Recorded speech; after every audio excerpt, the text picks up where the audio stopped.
Let's record. And this is a test. This is a test. And just so you can see, let me show you what I'm doing right now. I have an iPad running 4 cameras.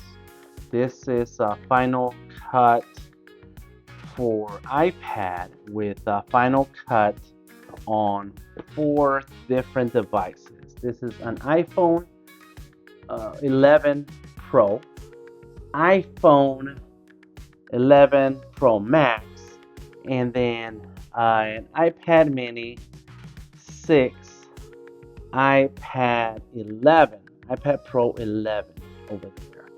And that's 4 cameras. 4 cameras or 4 devices running Final Cut for Final Cut camera on these 4 devices and showing up together on an iPad. This is an iPad Pro M1 uh, 2 terabyte.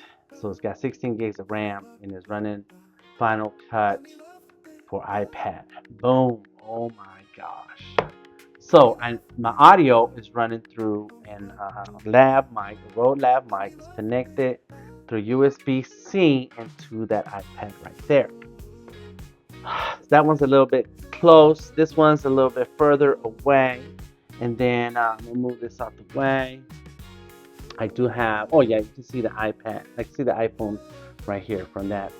Okay, you can see the iPhone. It's a little low. And that's because I want to show my my my setup here in my screen. Okay,